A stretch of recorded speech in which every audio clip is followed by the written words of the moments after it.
champion and two-time national champion Christian Miller. Once again with Christian Miller taking him down. Here's college football playoff national champion Christian Miller on Tide 100.9 and 12:30 a.m. WTBC.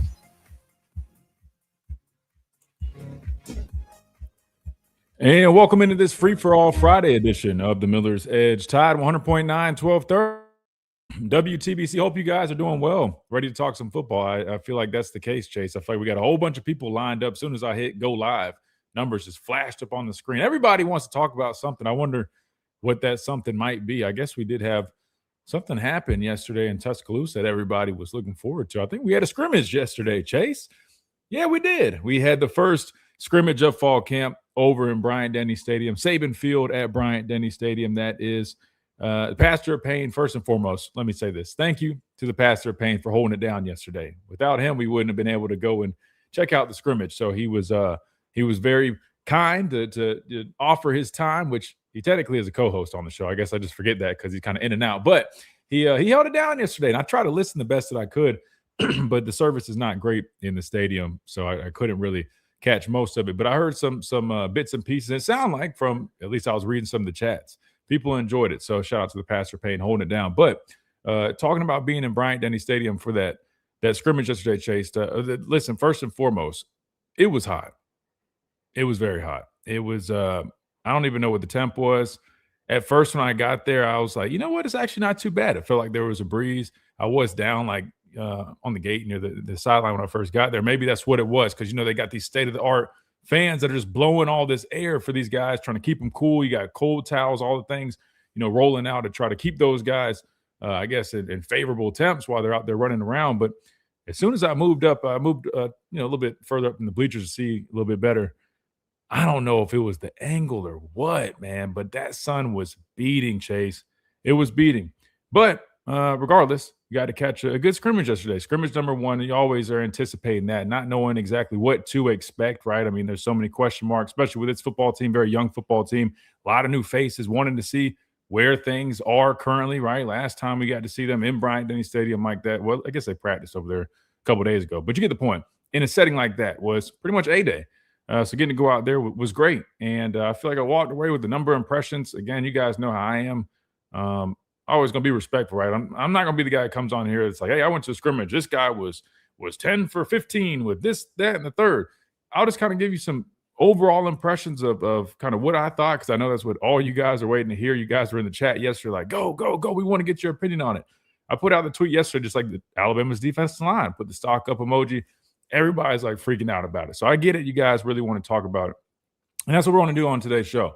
But again, I'll kind of just give my overall impressions. Can't go too much in detail out of respect. But I will say this, Chase, at this point, it's so crazy to me, man. There's so many like nuggets and intel and word coming out of the scrimmage, even like I'm like 5 minutes after it ended with others in attendance. So what I do like to do is we'll go off of that, because if it's already out there, it's already out there. Kind of go off of what's out there already, and we'll kind of weave in and out kind of my impressions, what other people are saying, and I'll kind of chime in and all that stuff.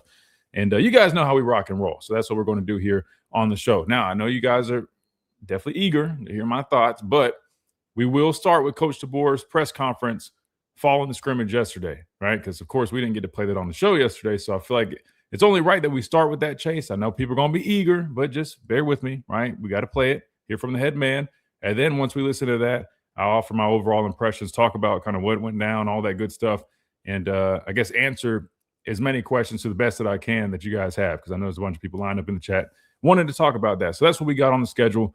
Pastor Payne mentioned that he will be back on today. I know he wanted to talk about it a little bit. I've talked to him since, kind of giving him some of my thoughts, so I think he wanted to just jump back on here today for a little bit in that first hour, so we might hear from him.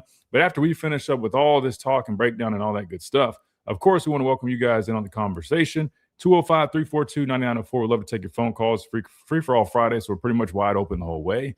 Of course, join us on our streams if you guys prefer to watch the show. Come hang out with us. It's always fun to get you guys in the chat. You can hang out with everybody else in here. You can leave your questions, comments, and concerns. We'll do our best to address them. And it's overall a good time. So make sure you guys check us out on YouTube at The Miller's Edge, on X at The Miller's Edge, and at Christian MILLR, my last name with no E, and on the Tide 100.9 Facebook page. All right. That being said, Chase, let's do this. Want we'll take an early timeout. That way we can go ahead and get this press conference rolling, and then we'll listen to Coach DeBoer. I'll offer my thoughts on scrimmage number 1 because there's a lot to break down. There's a lot to talk about, and we got plenty of time to do it.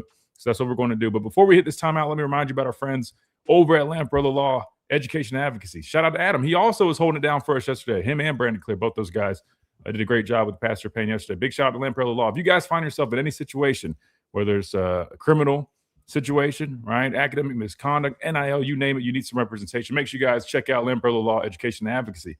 If you're an Alabama fan, they're definitely going to take care of you. They're already going to do it regardless because they have the best prices that you can find for representation. But if you're an Alabama fan, Adam himself has said it. He's got you covered. So check them out. Lamprello-law.com is the website. Schedule yourself a free consultation. But not only do they have representation, they've also got services for high school, college, and graduate students, whether that's career, academic planning, subject matter mastery, exam and test taking preparation. The list goes on. There's not pretty much anything they can't do at Lamprella Law Education and Advocacy. So make sure you guys check them out today. Lamprello-law.com. That's Lamprella Law, the official representation here on the Miller's Edge. That said, we're going to hit our first time out. We come back, we hear from head coach Kalen DeBoer detailing what went down in yesterday's scrimmage number 1. After that, get my thoughts on it right here. Tide 100.9, 1230 WTBC. Quick timeout. Don't go anywhere. I'll be right back.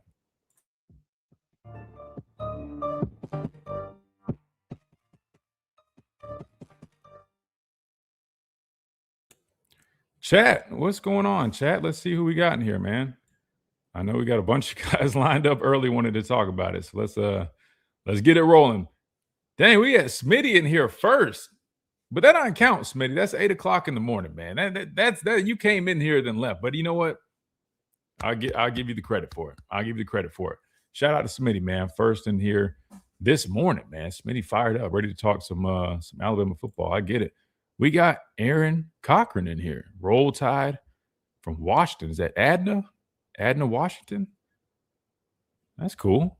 I love seeing where everybody's from here. We have people like literally listening all over, overseas at times as well. So shout out to all you guys, man. If you guys are listening from somewhere a little bit different type of location, drop it in the chat. I'm curious. Aaron says, Christian, could you talk about the rules on match 3? I get the match 2, but can't figure out how to fit Rip Liz on runs. I'm struggling getting the 9th fitter against high school offenses, so we have to spot drop. Oh, so we got a coach in the chat. Yeah, we can definitely do that at some point. I'll probably have to do it on another day, or if we have time a little bit later, only because we've got a lot to dive into with scrimmage number 1 from yesterday.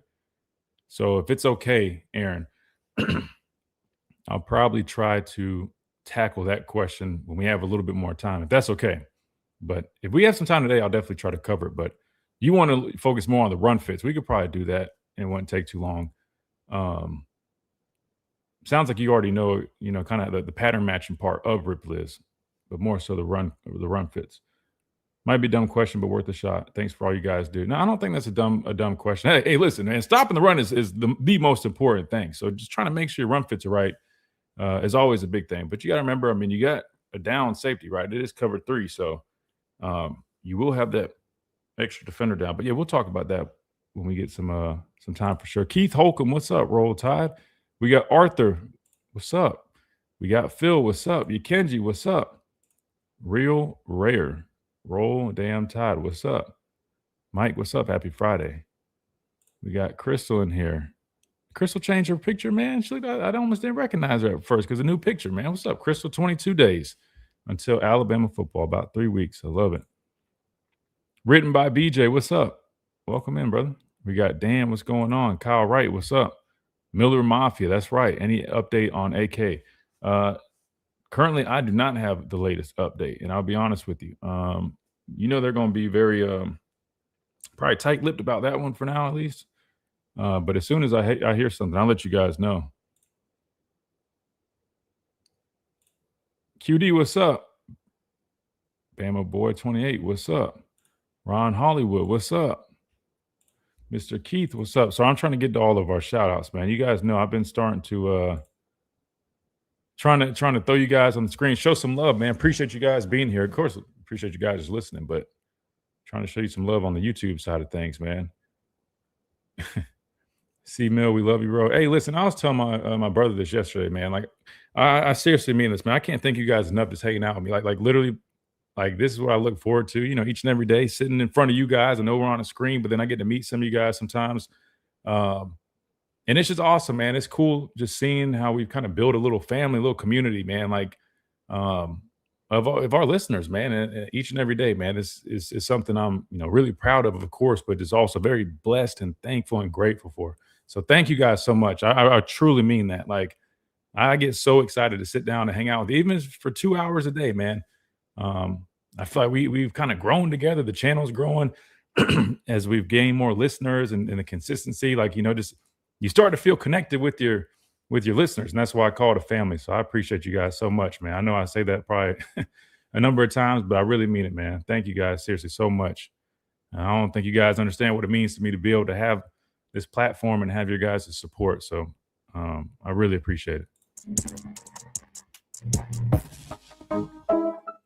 And welcome back into this free for all Friday edition, if I can get that out, Chase, right here on the Miller's Edge, Tide 100.9, 1230 WTBC. We're talking scrimmage number 1. We're about to break it down. First, we got to hear from the head man. Head coach Kalen DeBoer did address the media in a press conference following yesterday's scrimmage. Now, it is a little lengthy, so, maybe we will kind of skip through it a little bit if we have to. But I just wanted to get this out the way. And it's not lengthy. I guess it's probably about 12 minutes or so. But I wanted to get to this because I feel like it's important to recap this. Some people might not have heard it yet. So we're going to listen to this first. And then once we get through this, I'm going to offer all my thoughts from yesterday's scrimmage in Bryant-Denny Stadium. So without further ado, let's go ahead and get rolling so we can get to it. Let's go ahead and hear from head coach Kalen DeBoer, who addressed the media yesterday following scrimmage number 1. And let's hear what he had to say. Coach, we'll go ahead and have you do the opening statement. Yeah, you bet. Good to get out there, get in the stadium, have scrimmage, try to make it game-like as possible. Just a lot of new faces that need to, make sure that feels like that's our home place and home turf. And so even wearing game jerseys today, we didn't get a chance to wear those in the spring, just outside factors. But it was good to get the guys a lot of reps. Defense did a nice job coming out, setting the tone. Could execute a little bit better offensively, but led to a couple of takeaways. And that's always great to see because they were advantageous and guys making plays. Love to see that. And then the offense did a nice job of just slowly responding, coming back. And as the scrimmage went on, became very balanced. So just great learning moments.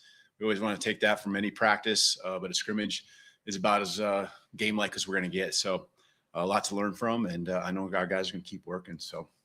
Thanks, Coach. Start with Charlie on the far right. Kind of a two-parter. Just what did you see from the running backs, and do you have an update on AKD or EJ Crowell? EJ did not scrimmage today. He'll be out for a few practices here. He won't miss any games down the road. So he did not practice today. AK did suffer an injury. He actually was having a nice scrimmage, scored a touchdown. We'll evaluate him and figure out what the severity of that. So. That was unfortunate because he was having a real nice scrimmage there with the touches he got. So that's kind of the status on those two.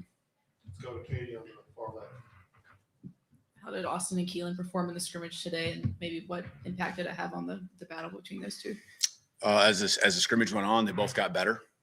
Both had their moments early where they could have executed better. They could use some help from some guys once in a while. They're not going to be perfect all the time.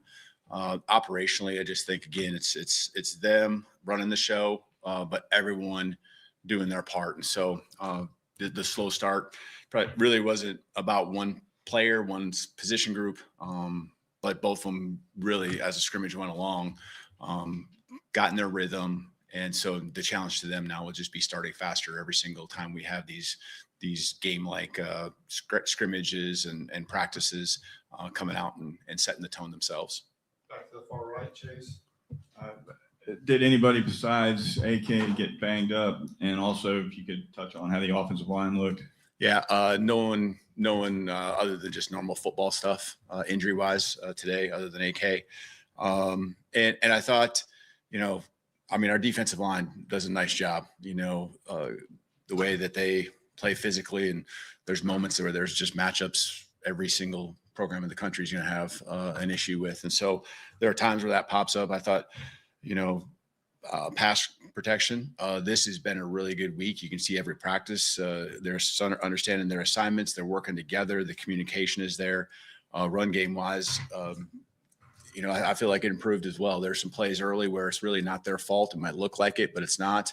And, today's scrimmage, that's just something we got to clean up again, getting numbers right and things like that. So it's been a steady improvement. That's what we expect, and that's what we got to have. So I like the direction it's going. There's been, for the most part, with the ones, a consistency with who's in the rotation, who's getting the snaps, and that's really important. So our twos certainly, got to find the rhythm. There's less continuity there. We've got some young guys that are taking a lot of snaps. Go the middle and the back to Alex. Two-parter. Do you feel closer to making a decision at quarterback? And then can you just tell me about the development and play of Javen James? Yep. I don't feel closer with the quarterback answer. And with Javen, days like today are huge for him. And it's making sure, just for everyone, right? It's about stacking play after play after play after play. And so I think he's done that more consistently throughout practice and fall camp. And, I think he can become a complete player. And so, just getting better. He doesn't have like glaring strengths, glaring weaknesses. He's just a solid player that's getting better in all facets of his game. And so he's working at it. You can see the commitment he has with some of his just habits, things that are important to him that can help him be his best. That's what we ask of all of our guys, but that's certainly something you see him really growing and understanding how that can impact his play when he gets on the football field. Let's go to Colin on the right. Hey, Kayla, can you break down what you saw from inside linebacker? Kind of how much did you see in terms of rotation between the guys in the unit next to maybe the two? Yeah, sometimes from my vantage point, trying to run the whole show and don't see all the little details. Trying to make sure manage everything with each sideline, talking to and running the show there. I do think a guy like. I'm speaking more about the week of practice, probably not so much about this scrimmage. A guy like Luke Metz being able to run sideline to sideline. He's a guy I'd make a note of, just like the way he plays every snap as a young guy. He's getting better and better, as you'd expect.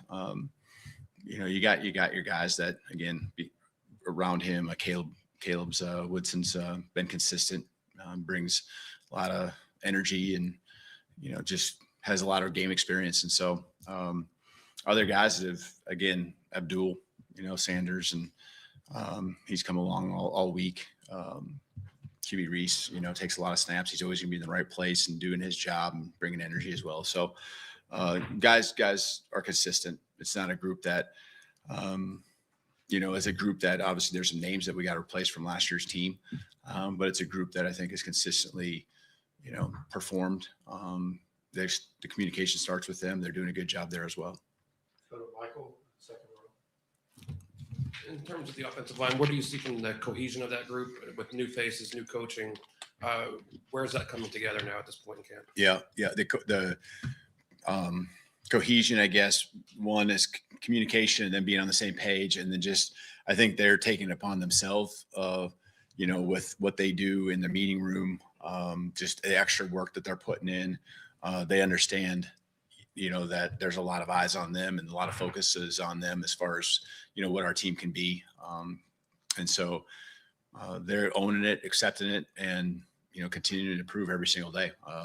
Definitely not there yet. And it's going to be something where every day you're just trying to, take those steps. Probably, there's things that they do really well. Like there's stuff that we can go out there and we can execute with those guys and feel really good about.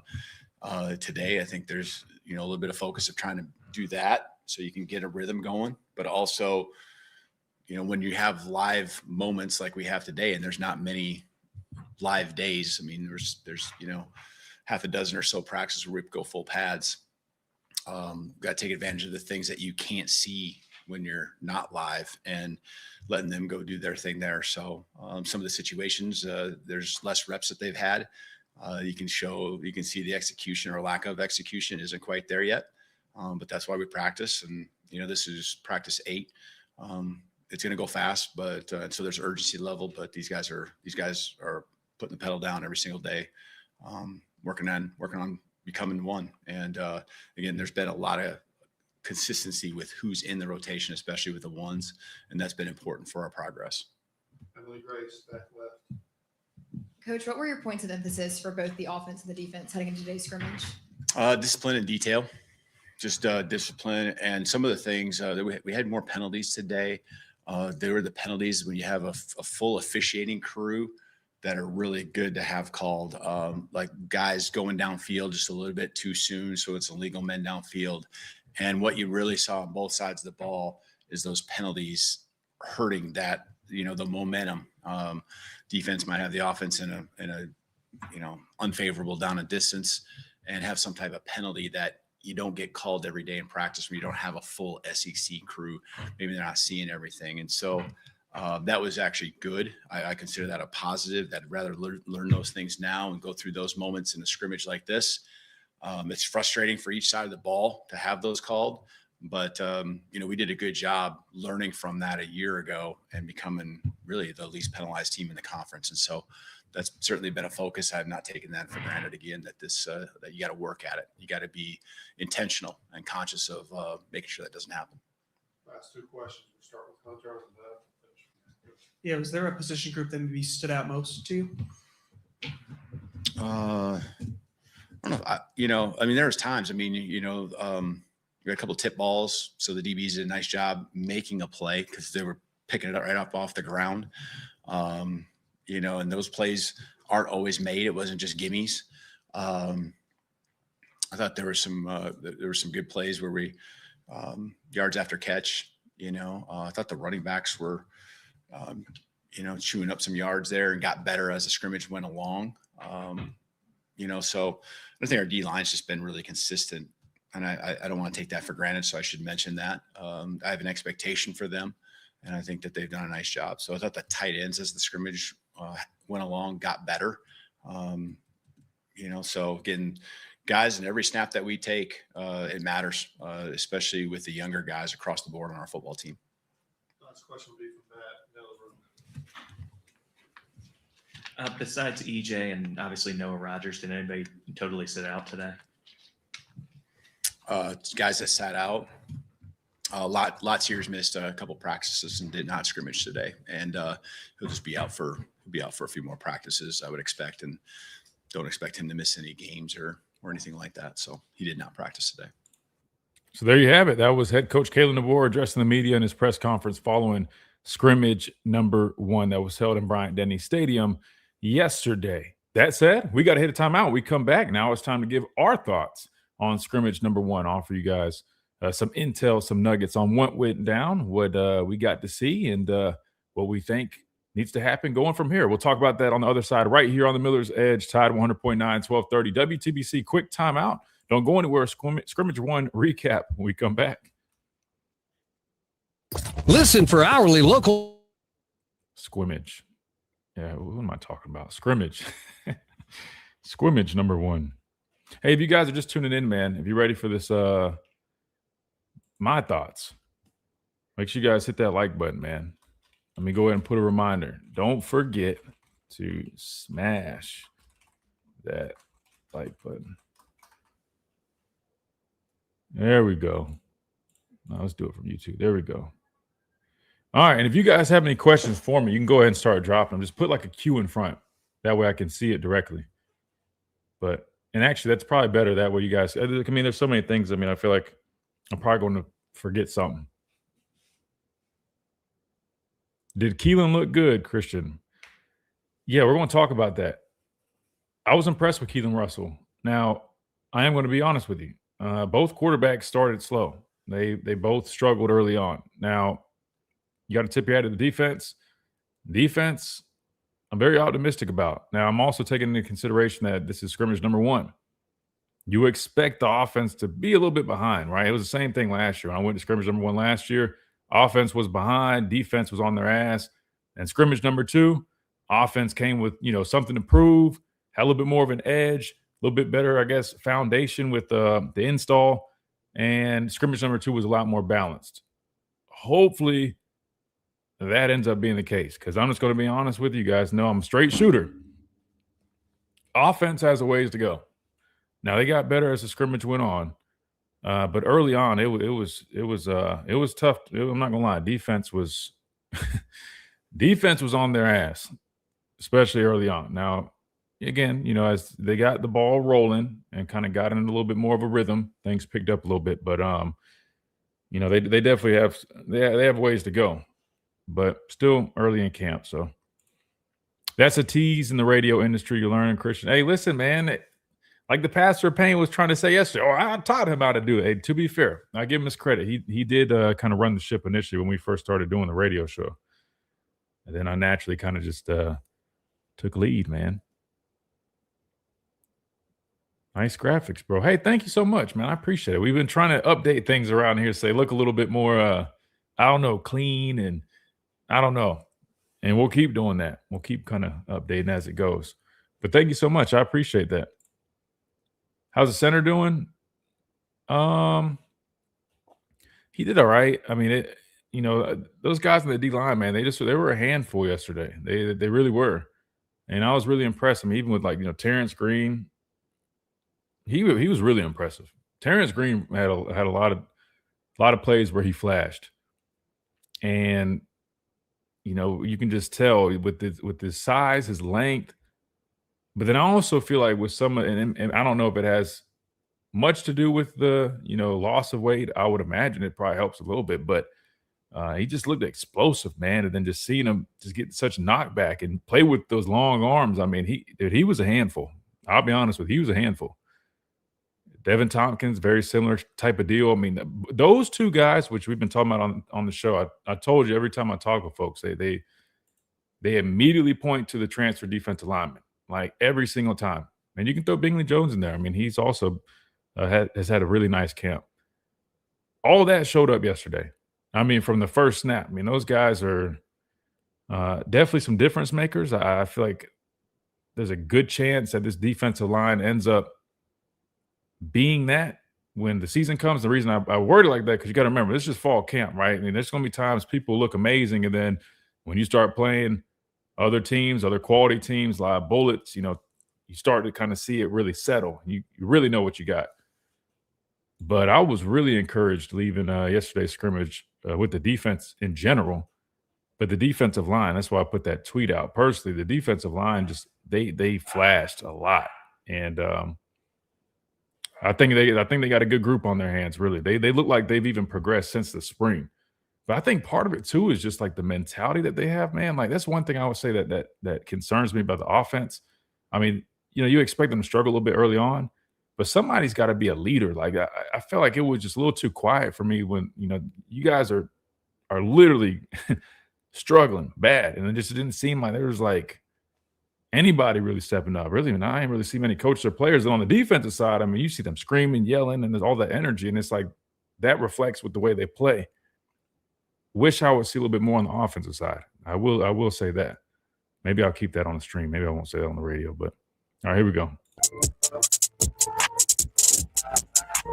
And welcome back into this free-for-all Friday edition of the Miller's Edge. Tide 100.9, 1230 WTBC. We're going to recap scrimmage number 1. Now we just heard from head coach Kalen DeBoer in his press conference following scrimmage number 1. Now it's our time to talk about it, Chase, right? Because I feel like everybody wants to know, hey, what happened? What happened? Now, again, we got to do it a certain way where we're not saying too much, right? But, of course, there's so many nuggets and intel out there. We kind of can just piggyback really off of what's already been said. So maybe we'll just kind of do that and just kind of see where the conversation goes. Of course, if you guys have any specific questions, which I see they're all rolling in the chat, I'll try to hit on those as well. But first and foremost, let's start here, Chase. Let's start with the quarterbacks because I feel like everybody wants to talk about the quarterbacks. I'll say this, and piggybacking off of what Coach DeBoer said, both of them definitely had a little bit of a slow start, right? It took them a little bit to get rolling, probably a few series in once they finally started to kind of smoothly operate and have a little bit of a chance. Because, I mean, the defensive line, the defense in general, I mean, they got off to one heck of a start, right? I mean, it was just disruption. You saw guys flying around, guys getting knocked back, playing on the other side of the line of scrimmage, the energy, the intensity. I mean, from the first snap, the defense played pretty much like lights out, right? And I think a lot of people somewhat expecting it to be a little bit favorable towards the defense. At least I was, because if you know how this whole thing goes with fall camp, typically the offense is going to be a step behind, right? So let me preface by saying that. Normally the offense is going to be a little bit behind in fall camp. You know, it was like this last year, probably will be like this year. Last year, scrimmage number 1, defense was all over the offense. Scrimmage number 2, a lot more balance. Offense had a better understanding of the install, more plays installed. They probably feel like they had something to prove, given how scrimmage 1 went. Hopefully that's the case with this fall camp as well, because that is one of my observations right now. The offense is further behind, number 1, but 2, they've got a little ways to go. They definitely got a ways to go, especially compared to this Alabama defense, which we'll talk about here in a second. But the quarterbacks, both guys I thought got better as it went on. Both guys had their fair share of, mistakes like you would expect, a couple turnovers here and there. But both guys also responded the right way, I thought. But there was one thing that really stood out to me that was kind of the differentiating factor between the two. And it's really just the same thing, Chase, that we've seen, that we've addressed, that we've talked about. When you talk about these two players, it's, both of them are really good players.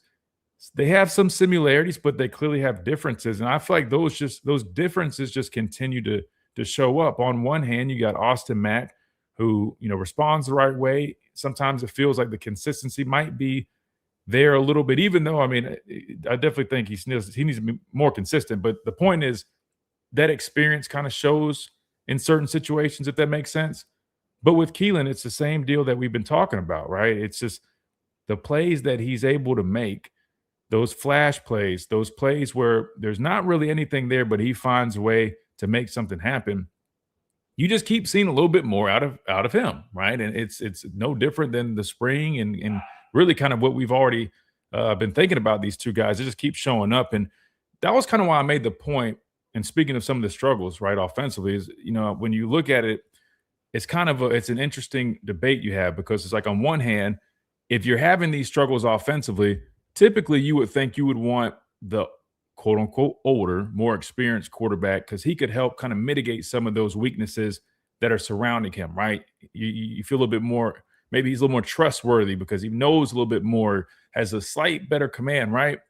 But then on the other hand, I was mentioning this a few weeks ago.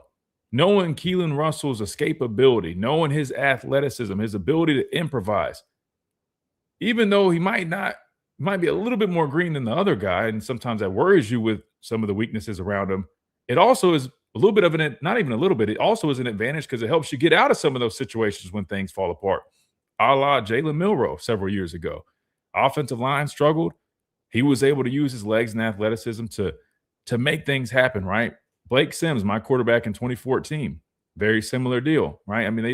They have a little bit of another layer to their game. And Austin Mack is a really good athlete. Don't get it twisted. But Keelan's legs and his athleticism, I think that's really what separates them. Both guys throw the ball and can spin it really well. Keelan had a back shoulder throw that was like, it was, I'm talking about, I don't even know how he put it in this window. It was basically a fade from the slot, more or less, and literally, there was it was such a tight window. I was like, man, that was definitely a risky throw, but definitely was a hell of a play. Great execution by both guys. That said, I just feel like the athleticism on his behalf, whether it's improvised or you're talking about zone read. I know people keep saying RPO. Remember, RPO just means run pass option.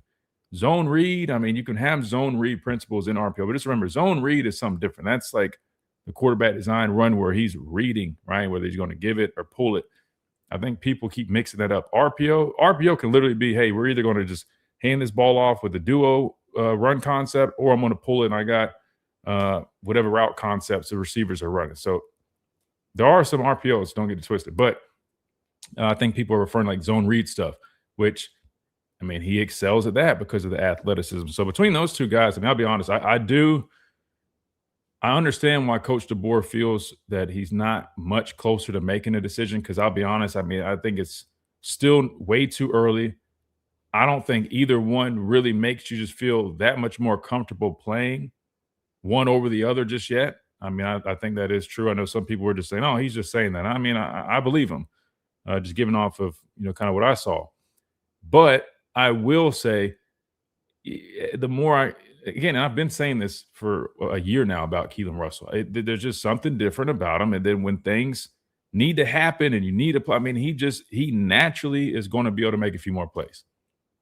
I mean, that's just the best way I could put it. I mean, he's the way he can roll out. He's just comfortable, escaping the pocket, throwing on the run, flicking it. I mean, like the more you guys get to see the guy play, I think you'll understand kind of. It's like, when you watch like Pat Mahomes and some of these guys that they're just, there's a difference when you watch him than you see the backup go in there. They just have something to them. That's kind of what I feel like when I watch Keelan Russell. So definitely, I think they both got better throughout the course of the day, which is really good, right? You always want to see how your guys respond to adversity. They definitely faced a lot of adversity early on the first few series, ton of adversity, but they responded the right way, which is really good. So, I mean, I agree with Coach DeBoer. Hard to really say one is truly separating, but like part of me is saying like I feel like Keelan is slightly separating himself, but not enough to where you're going to just go ahead and name a starter. So that would be my assessment on the quarterbacks. Of course, you got the offensive line, another big one that everybody wants to talk about.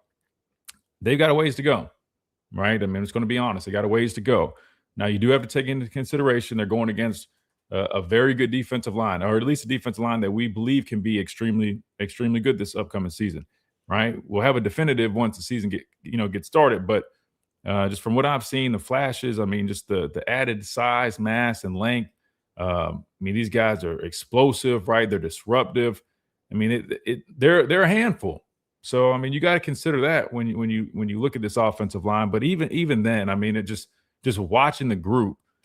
I'll just be honest, man. I had people trying to talk me out of what my own eyes saw, right? When we were, hitting the portal, and I was just being honest. I'm like, I didn't think we really brought in, more talented players. I just was honest with you guys. I watched the tape, but I didn't really think that. Now, I'm not saying my evals are always perfect. I'll be honest. I think Tompkins and Green are much better than I initially, gave them credit for watching their tape. But, with this offensive line, I think they just have, a little bit ways to go. I don't think it's time to hit the panic button. I know some people are kind of feeling that way too soon to do that because, again, it's just scrimmage number one. Offense is going to be behind naturally. Coach DeBoer talked about it, throughout the week. Pass pro has been solid, but there's just things they got to clean up. They just have to be better.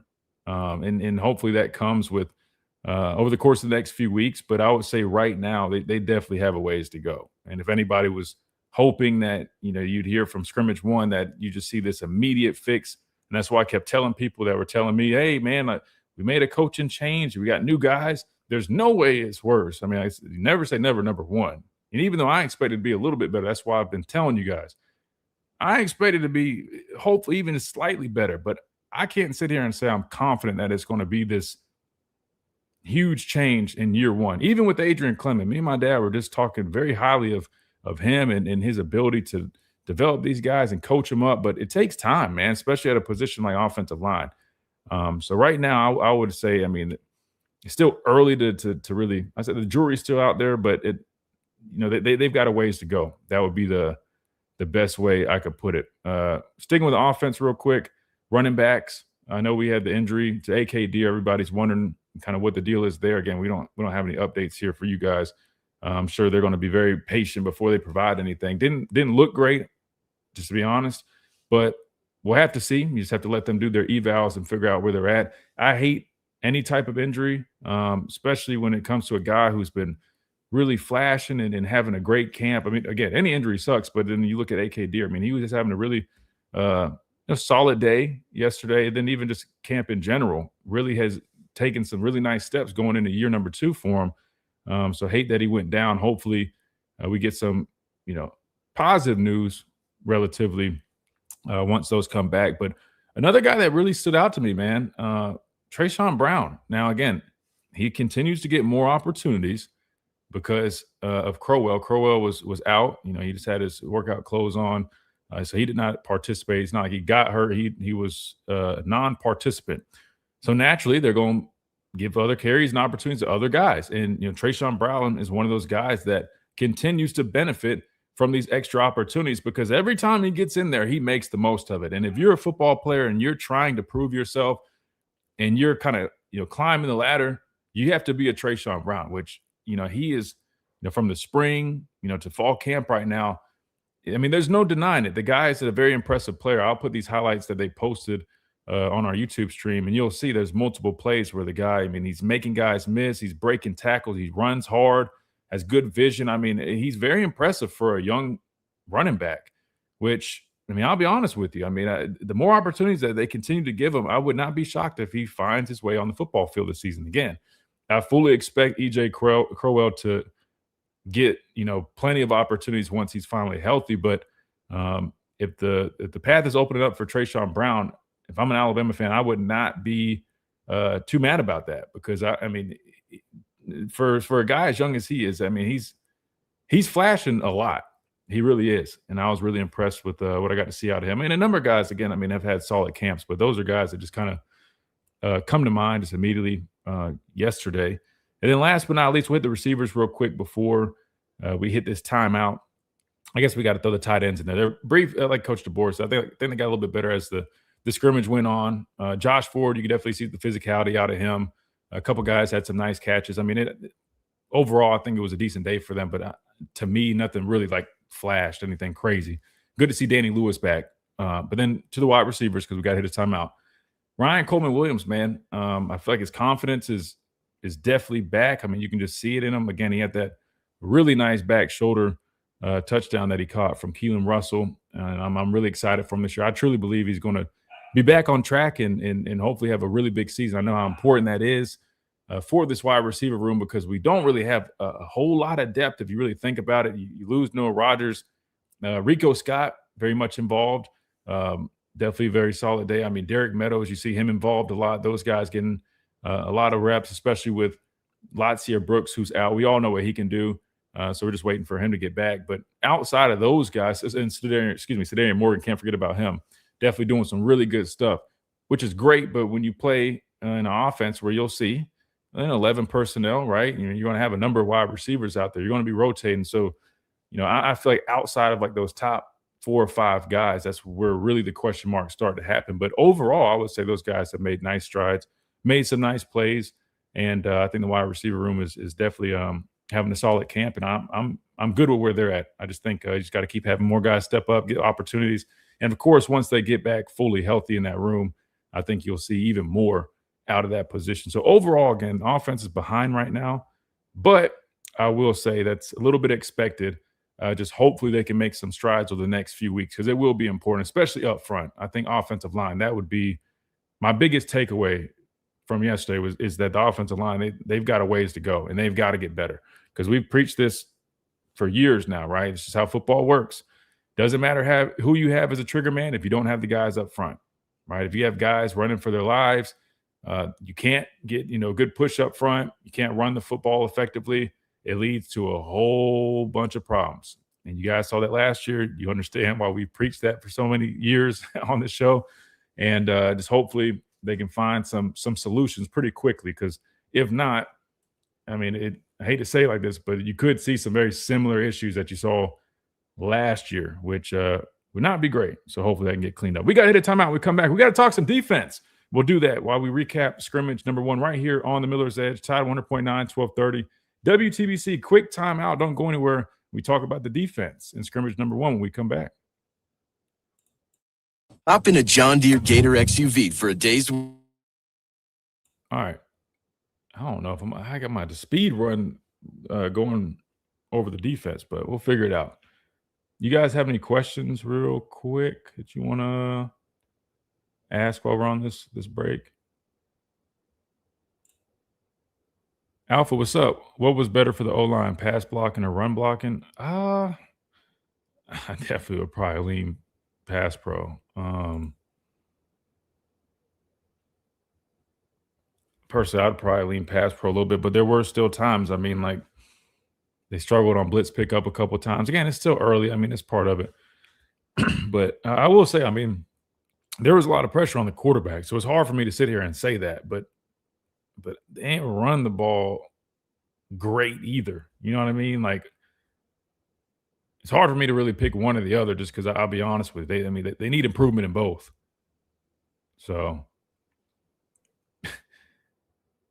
what is the obsession with Ty Haywood? Ken, I'm not saying just you. I'm saying I'm genuinely curious. We had a guy call and ask about him 2 days ago, and I see his name pop up in the chat like all the time. It's like the main offensive lineman people want to know about. I'm genuinely curious. What is it that makes people so eager to see him? Because my answer to the caller was that, I mean, I think he's just still developing. I think you still have other guys that are probably a little bit further along, right? Mal Waldrop, they like him a lot. I think he's quote unquote a little ahead of schedule, maybe. They really emphasize his ability to communicate and be dependable up front. That's a big one, right? So with Ty Haywood, remember, he just got here. Maybe it's part of an install thing. Maybe it's, just from a developmental state, it could be a number of things, but he's still young. Remember, he's a redshirt freshman. He was a freshman last year and didn't really play at Michigan. So that's my only thing. I wouldn't stress just because you're not hearing so much about him right now, right? I mean, it took me, Ruben didn't start until his junior year. It took me going into my third year, so I actually was like in a spot where I realistically could be a contributor, right? It takes time with some people, so I wouldn't worry too much about it. He's a 5-star lineman. We've heard nothing about him. That's why. Yeah, but that's why you can't go off. I mean, what about Keon Keeley, right? Keon Keeley was like the number one edge guy, and it took him, some guys just develop differently, right? So, like, I don't think there's nothing to worry about. Like, just if you're not hearing about the guy, remember, offensive line, like, I know we rotated last year, but at the end of the day, right now, at left guard, you got Waldrop and Sanders. Those are like the key guys rotating at that spot. And then right tackle would be, Brooks and Javen James. Other than that, I mean, the guy's not going to play over Michael Carroll at right guard. He's not playing over Jackson Lloyd. And to my knowledge, and I'm not 100% sure, I mean, they've working guys at different spots, but I highly doubt he's going to play over Racing, who they've already kind of nudged in there as the starter. You see what I'm saying? Just always remember that, right? So if you're expecting to hear more about a guy or getting reps, I mean, that means he has to be taking the reps from somebody else. And I'm just saying, right? I know he's a 5-star coming out of high school, but I wouldn't worry about it too much. And again, I'm not getting on you, Ken. I'm saying in general, because I know a lot of people keep asking, they're like, where is he at? What's wrong? I don't think anything's wrong. I just think he's just developing at a different pace. And that's totally fine. No big deal. And welcome back into this free-for-all Friday edition of the Miller's Edge, Tide 100.9, 1230 WTBC. We're breaking down scrimmage number 1. Now, we only got like 5 minutes here. We were supposed to hit the defense. So I'll try to do my best. And then if we have some leftover when we come back, we'll definitely hit on those points at that time. All right, starting with the defensive line, we've already talked a good bit about them, but just to kind of reiterate, they definitely they look the part, man. You can definitely see the bigger, more mass, the length, all that. It shows up. And that was one thing I was curious about, right? Because it's one thing to look the part, right, when you're getting off the bus, on paper, all those things, but it's another to actually play like it. I know a lot of big dudes that don't play like it, right? We all know people like that. These guys, they play like it. And I would point out, the transfer defensive linemen, they just continue to flash. They're a handful. They're hard to block, both because of I would say Terrence Green now too, with like maybe the transformation. I mean, even him, the way he moves, like for being a bigger guy, he moves really well. And I pointed it out on that clip when they were doing get-offs, right? He was beating Devin Tompkins in the get-off drill, right? I mean, the dude explodes off the rock, and that's what we saw yesterday. And he was causing fits for that offensive line. I mean, he was disruptive. Same thing with Devin Tompkins. And you can see, early downs, he can kick out and play in that C gap, right? He can slide in and, at 300 pounds, but having good athleticism, I mean, he can pretty much play all across the defensive line. And then, of course, and we talked about this during the spring, or at least I mentioned it. I don't think many people are talking about this, but me, I'm going to look for it. When they get into these multiple fronts and changing personnel around, they're continuing to work in those 3-4 looks, right, that I talked about during the spring. And I love that, right? Because now you're talking about a physical front. Picture this. You got Yonze Pierre at outside backer. You got Justin Hill at outside backer. Then at strong side end, you got Devin Tompkins. At nose, you got a guy like Green, who we just talked about. Both those guys, very strong, physical, disruptive players. Then you got guys like Bingley Jones or London Simmons. Think about having those 5 guys up there. Now, again, when you're in a 3-4, the outside backers can move. Sometimes they walk out in the apex. Sometimes it's really more of a 4 down. But you get the point, right? When it's 3 down and you have 2 outside backers setting the edge, that's one hell of a way to put some mass up front and athleticism, right? A great combination with all those guys. Those looks to me, man, I think for early downs, hopefully we continue to see that, especially when you're thinking about Alabama lining up against a team like Georgia in 12 and 13 personnel. I think our ability to stop the run is going to be much better. We'll probably be much more effective and efficient with it, given that we have that ability. Like, to me, I was really impressed with just the personnel we could throw out there. I'm like, wow, that's a good group. And of course, pass rush, we're always, keeping an eye on that.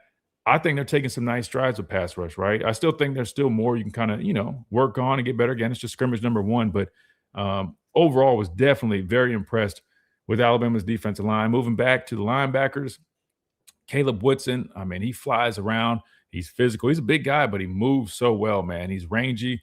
And shout out to Luke Metz and even QB Reese. Those guys both having solid days. I mean, you can see why the staff is really high on them. And not just them, even the other young guy, I'm forgetting his name, but, he was getting some opportunities as well. You can just tell that the inside linebacker group, they're really benefiting from all the competition in the room.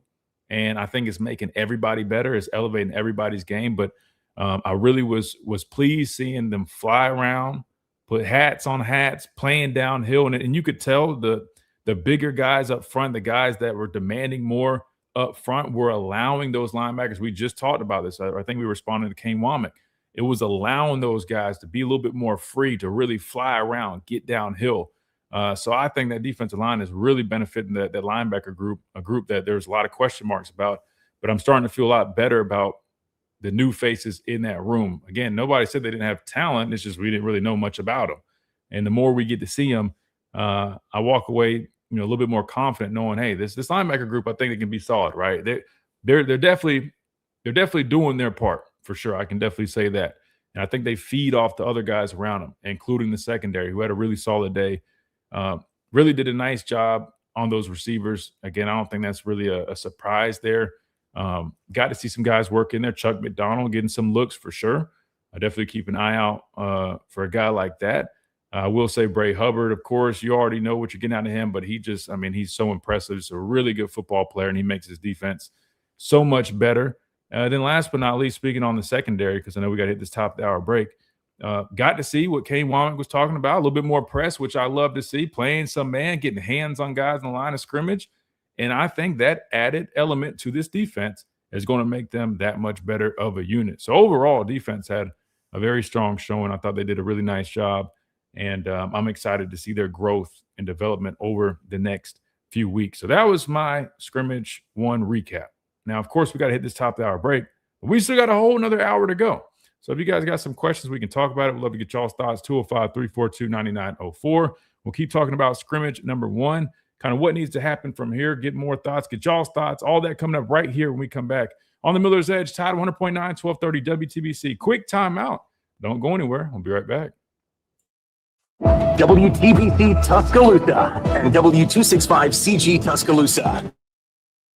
All right, good stuff. All right. Y'all got questions, go ahead and drop them. Now's the time. And if you guys want to jump on the phone lines, do it now because we're open. Where are these? Oh, there's Scrimmage highlights. Let's throw these on the screen for you guys. Oh my God. Sorry if that just blew y'all's headphones because it about did mine. I apologize.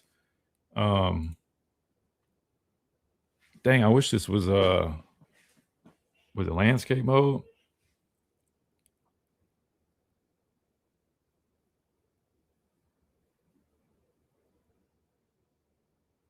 There goes Brown. Hey, that he's a good football player, man. Whoever, because I don't think he was recruited real high. Whoever did the eval on him, man, great job. You can see tight ends are definitely active. Again, I'm not trying to sell them short. I mean, it just kind of got what, they got better as it went on. It's kind of what you expected out of that group. But they definitely were very much involved, as you would expect out of a Kalen DeBoer offense. 100%.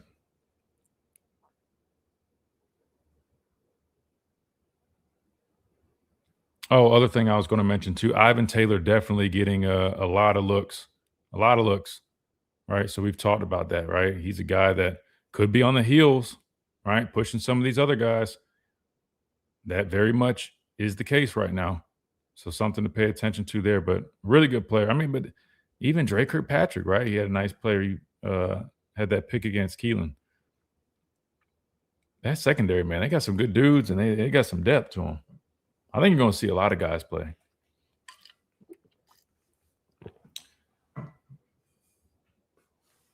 Oh, yeah. Meadows looking solid. Yeah, Meadows is a good football player, man. He's long. He's a long receiver. I mean, he's all of 6'5" for sure. Runs well for his size, too. Missed the beginning of the show. Which quarterback looked better to you? Yeah, basically what I said was both guys struggled early on.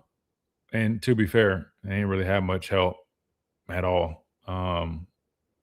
But they got better as it went on. They responded to adversity the right way. It's hard to say, like, who really had a better day. I mean, if I had to pick one, I would probably lean a little bit more towards Keelan just because he had a few more of those. Number one, I felt like there's times he just was the ball was moving better with him under center. And then two, he just had a few more of those flash plays, right? Those plays where he's making something happen. And I'm just going to be honest with you. I feel like with, I don't know, an offense that definitely has some question marks, I feel like you kind of need that guy. Now, the risk you run with that is there might be a few more, mistakes, right? Anytime you got a guy that's doing a little bit more, right? We all know when you're improvising, do a little bit more. Sometimes, of course, it's like high risk, high reward. But if this offense is truly going to have these kind of growing pains, man, I don't know. I just feel like the flash that he brings is just something that is almost inevitable. Plus, just his ability to use his legs. I think that alone, because I want to be clear. I mean, like the dude's throwing ability is, I mean, on par with a guy like Austin Mack or any pocket. I mean, the dude can spin it. Like that back shoulder he threw was like that. That was a hell of a throw. Now it was a little risky squeezing it in there like that, but it was a hell of a throw. So I mean, the dude can spin it, but the fact that he can run the way he can run, I mean, he's, when people used to compare him, speaking of Jaden Daniels being greedy about his number, Jaden Daniels is kind of like that. I mean, the dude could just, I mean, he's like slippery, right? I mean, really good athlete. I mean, I definitely see that comparison. But again, everybody wants to know about the quarterbacks. Let me make sure I'm clear when I say this. It doesn't matter who is the starting quarterback if the offensive line doesn't improve. They got to improve. Like I'm just gonna be honest with you. If the offensive line doesn't improve, I am very much sticking with my 9-3. A defense is really good, but I'm just saying, I'm just being honest with you. That's got to get better. That's got to get better. Got to be better.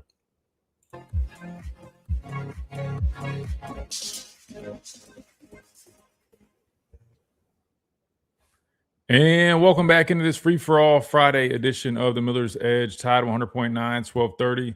WTBC, we're talking scrimmage number 1 took place yesterday in Bryant-Denny Stadium. And we're talking about it now. We heard from head coach Kalen DeBoer in his press conference now.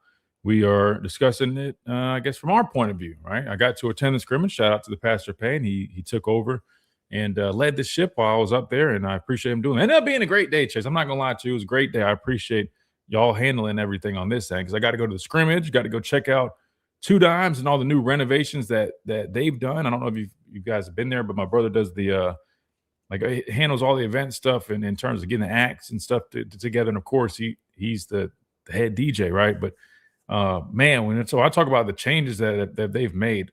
Again, free plug because I mean they're like family over there. But just know, I mean, they also are a great spot to go watch games. So it's going to be incredible. You guys definitely should check it out. And then went and got a bite to eat over at the Sanctuary, which was my first time stopping by there. And the food was incredible, Chase. I don't know if you've ever ate at the Sanctuary, but I got the pork belly tacos. That's what was recommended to me. Then I also got the steak as well. I had to post it on my Instagram story because it was like, man, I had to let the camera eat first. It was a great looking meal. But anyway, food was amazing. So shout out to the Sanctuary again. You guys check them out. Really good food. Really good food if you guys haven't tried. It's kind of, and then like the location is like right off of kind of near like that bridge going down 15th Street, but it's like an old church that was converted into a place, and it's really cool. The aesthetic's cool. Great place, man. So go check them out. All right. That being said, let's see. Maybe should we hit some? So we hit some chats, I guess. If you guys want to call them, we're open on the phone lines 205-342-9904. We can hit some of these chats. We'll start with this one from Joey Williams. Again, we got the highlights pulled up on the stream. So if you guys are listening via radio, you want to watch and hang out on the streams at the Miller's Edge where you can find us. Always encourage you guys to do that, especially on YouTube. Join the family over there. Road to 10K. All right. Joey says, question, how is the mindset? Really good question. It's a really good question. Defensively, I think the mindset is exactly where it needs to be. From the first whistle, I mean, hell, to all the end, I mean, the energy and the fire that those guys play with, the sideline itself is live. Guys are flying around. Defensively, man, I would give it an A+, right? I would give the intensity and the mindset, that mentality that they played with, even the guys that weren't in the game, the coaching staff, getting everybody fired. I would give them an A+ on the defensive side. However, the offensive side, I want to see more guys step up, man. I would challenge those guys personally, like especially when you're facing adversity, right? Like they did early on. I would challenge those guys, man. We got to have people that are not okay with that. And maybe there was some of that I just didn't see, but I'm just telling you, there's a difference when I'm defense on the far side and I'm hearing all the screaming, yelling, and guys fired up. And granted, they had every right to be the way they're playing. But I would imagine even when things weren't going well, you still going to hear, you know what I mean? Like the energy was just different on that sideline, which, to be honest, it was like that last year, right? I mean, Kane, I'll be honest, Kane, Freddie Roach, for sure. Like those guys, like they have that edge to them. And I feel like it reflects on the unit. I don't know if I was really seeing or hearing all that from the offensive side, right? And I hate to say it like that because I'm trying not to go into all these details. I'm not trying to put them on blast. I'm just being honest. It's my honest take. So I would challenge, number one, the players, right? And it's, it kind of, leads into my dad's point when he was asking about who are the leaders. And we talked about, well, offense is kind of tough because you don't really have a bunch of older players on that side of the football. They're really young. So I think part of it makes sense. But at some point, you got to have somebody that's like that fire starter, right? And when things aren't going right, and the reason it concerned me is because when I think of last season, when we had struggles, that was a common theme where it was just like I didn't always see like the fire or somebody going and letting into somebody. And for us, and again, I'm not trying to do the whole, well, with us, it was, but I'm just saying, from my experiences, right? And I played on some really good teams. That was one thing. I mean, again, you guys saw Ruben come on the show, and we laughed about the clip of him trying to break up Deontay Thompson and Ronnie Harrison. I mean, they're literally about to like swing on each other on the sideline, and we're winning, right? I mean, like, you just have to have people that don't accept certain things, right? And they demand it out of everybody else. So I think I would love to see a little bit more of that from the offensive side. I don't know who it needs to come from. I don't know if you got somebody up front on the offensive line, probably because there's so many new faces. I don't know. But I would just say if they find a way to have that same type of energy that the defense has, I think it would go a long way. So that's how I would grade that. So I definitely think, again, and it got better as it went on. And I think Austin Mack and some of these guys started stepping up, but at least early on, maybe I should say it like that. I would have liked to see it a little bit earlier. I think eventually somebody finally was like, all right, we got to do something, right? Because, like literally early on in the scrimmage, it was very one-sided. But I would have liked to see that earlier, at least. I'll put it like that. And we got plenty of time, though. We got plenty of time. But somebody's got to step up, man. We need some leaders and some guys to say we're not accepting anything less than our standard. Let's see. Please tell me you see less 3-man fronts. So you're saying you want to see more even fronts, like just true 4-down?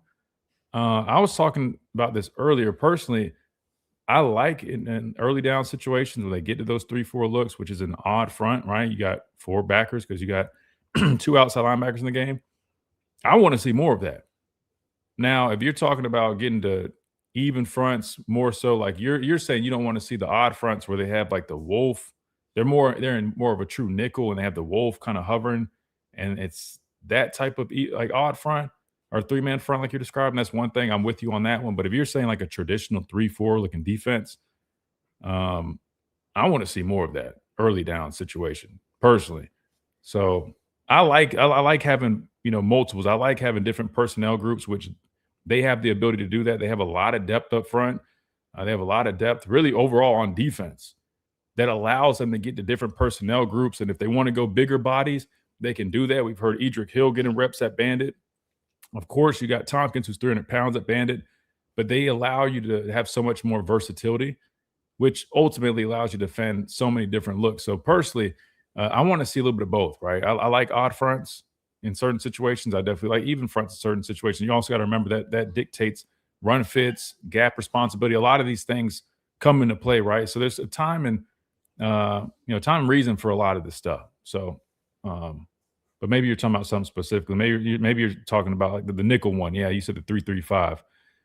That's what I thought you were talking about. Yeah, you're talking about 3-3-5 looks. I mean, again, there's a benefit to them. You got guys that can kind of come from different places. It's a little bit more of a disguise, right? You can throw things at an offense, and it's a little bit tougher for them to pick up on it. I think that's why they like hovering the wolf the way they do, because now you got this guy who's lined up in the B gap, but is he going to, crash and really plug that B gap? Is he working a stunt, right, with one of the nose or the tackles in there? I mean, like, there are some benefits to it, but I hear what you're saying. The 3-3-5 looks, I'm not as big on those as I am like just your traditional odd fronts like we talked about with the 3-4, but I totally get what you're saying. But the good news is they run multiple stuff, which is really good. Do you think EJ Crowell will get playing time this year? Absolutely. I think it's really just going to be determined by his health. He battled injuries during the spring. He's battled injuries during fall camp. I mean, your best ability is availability. And so far, he hasn't been able to be very available, which is a part of it. It's part of the game. But the guys, I think part of it, too, is they're trying to be a little bit more cautious because they really expect him to contribute. So I would almost view it like that as well. Like, yeah, he might be out, but it's probably a little bit more on the precautionary side, meaning they know how important he is and anticipate him contributing. And that's why they're being a little bit more cautious with him. So without a doubt, I do think he gets playing time. But like I said earlier, Trayshawn Brown, I would not be shocked if he's also kind of, earning some snaps here or there. Maybe almost like a Kevin Riley from last year. You didn't really expect Kevin Riley to step in there, but because of injuries and opportunities present themselves, he steps in. Maybe you see a little bit of that with Trayshawn Brown. Excuse me. Let's see. Dre Jr. going to have a breakout season probably. Had a nice play. You guys saw it on the highlight. He had an interception in the game, or in the scrimmage, I should say. We all know, I mean, he's got it in his blood, right? His father was a heck of a football player here, but now he's very instinctive. He's physical. I think he's definitely a guy that, I mean, if you didn't have all your returners from last year, he would probably be starting. But because you have the guys that we do have, probably a little bit more of a situation where you see him rotating in or working in certain packages. So that said, I mean, depending on what your definition of a breakout season would be, right? I mean, if you're not receiving full-time starter type reps, it's hard for me to consider a guy as like a breakout candidate. But I mean, if you mean like with the opportunities he's given and him stepping up and making plays, yeah, I'm with you. I mean, I think he's definitely going to contribute and have some type of impact, whatever the workload that he does get. Burke asks, have we addressed anything further known about AKD or I joined late? Yeah, no worries, man. No, we don't have any new updates on that. As soon as I hear something, I mean, if I'm able to communicate that, I would be glad to. But definitely didn't look great And just hearing Coach DeBoer even talk about, hey, this got to be evaluated. I think you're hoping it's probably not as bad as it could be, but just knowing, how these things go, you kind of are holding your breath a little bit. But I will say, and he was having a great camp and a very solid day yesterday. So it's very unfortunate. But I think if EJ Crowell can remain healthy, which that's a little bit up for debate given how his first few months have gone. But if you get guys like Brown to step up, hopefully, Kevin Riley, Daniel Hill, keep working, keep improving. Say you did lose a guy like A.K. Deer. I don't think it's like, and I don't mean to say like, oh, it's not the end of the world, but you get the point. Like, I don't think it's like, oh, man, the season's over. Now we're not going to make the playoffs, because you do have a high number of guys in that room already competing. He was definitely one of the ones standing out the most. But I feel like some of these younger guys could help kind of pick up the slack, if that is the case, which we don't know. I'll definitely, I guess, let you guys know if we do hear something. Oh, we got to hit a timeout, Chase. I'm sorry. I'm just rambling. That said, let's hit a timeout. When we come back, we can keep answering these questions. If you guys want to call in, please do. You can hear by my voice. I'm losing it a little bit. So anyway, we're going to keep talking Scrimmage 1. We'll answer y'all's questions. We'll go to y'all on the phone lines if you guys want to do that. All that coming up right here on the Miller's Edge, Tide 100.9, 1230 WTBC. More fall camp Scrimmage 1 recap, intel, and nuggets when we come back. Alabama football is back, and there's... Oh, man. Let me get some water. I forgot to mention that. Latham. I forgot to mention that one. Somebody just said Latham in the chat. Latham, remember Kane Womack was just he was bragging about him. I think it was Kane Womack. Had to be, right? They were talking about Latham. He had been just kicking ass. I think that was the words that they used. But man, we hadn't talked as much about him just because I wasn't entirely sure. I think in the spring he still was a little bit limited, right? But he looks good, man. He looks good. He's going to contribute. I think Latham's going to be a very, very good piece, right? Again, the dude's played last year. He was borderline a starter against Florida State. He's played Bandit, has played Wolf. He's at like 270 right now, but he looked good yesterday. He definitely looked good. And you would expect that, right? The dude has plenty of experience. I think he's 6th or 7th year guy. But he definitely looks solid. I think he is a nice piece to have to really throw in there, right? You can line up at a number of spots too. So I forgot to mention him. He looked good. I didn't know what to expect, really, based off the injury that he was dealing with. Anytime you're talking about a neck injury, that's scary stuff. My dad had one. They recommended he retire. He got a second opinion, kept playing a little bit, but he'd be the first one to tell you, man, that's when it comes to football, that's nothing in general, it's nothing to play with. But yeah, Latham is a guy he's definitely physical. He's strong, heavy-handed. And I think he's playing with something to prove, right? Sometimes when you have those injuries and stuff like that, man, it just lights a fire under you, man. The game's almost taken away from him. That's kind of what I felt with him. Has the O-line improved any? Yeah, we were talking about this, Jamal. They got a little bit better as the scrimmage went on, but they're behind right now, which, shouldn't panic just because offense is expected to be behind. But if you're saying like improve from last year, I'm going to be honest with you. They still got a ways to go. They definitely still got a ways to go. So, for scrimmage number 2, I'm telling you right now, my eyes are going to be glued on that offensive line. Like, that is critical because, the reality is if and we expected growing pains. We've been saying this whole time, even like throughout the year. So, again, this is not like some like, oh, my God, we thought, again, I don't mean to say this in a rude way towards anybody that thought this, but like I watched tape and I'm just telling you, like my expectations have not been very high for the offensive line group based off the group alone, just being honest. And you guys know that. Some people got mad at me when I was doing the tape stuff out of the transfer portal. I saw people were offended and, oh, what does he know? You're right. I guess I don't know anything. It's not like I played this game for 20-something years and had a dad that played it for a decade in the NFL. But I already kind of had my question marks before. Kind of started letting some of the fans and listeners kind of talk me out of it a little bit. Like, I'm like, man, you know what? Maybe I'm being a little harsh on these guys. Maybe I need to. But I'm gonna be honest. I mean, what I saw yesterday kind of lined up with what I initially had been kind of thinking. And that's why you always trust your eyes, right? Trust your own eyes. Don't let people talk you out of stuff. But that said, I think they have the opportunity to keep getting better. And that was kind of the case last year, right? Scrimmage number 1, offense struggled. Scrimmage number 1, defense was all over the offense last year.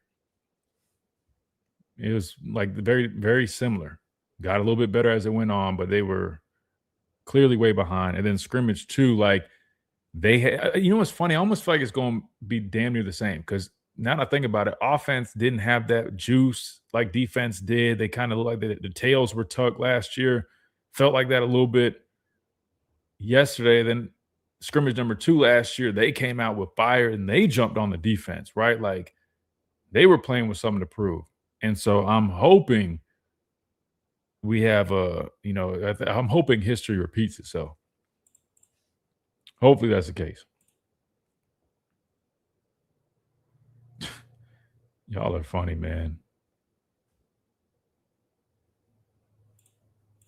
Was the O-line getting pushed around and missing assignments? Both. A little bit of both. The D-line was, I ain't gonna lie to you, that D-line was pushing them around a little bit, man. D-line was pushing them around a little bit. All right, let's bring us back.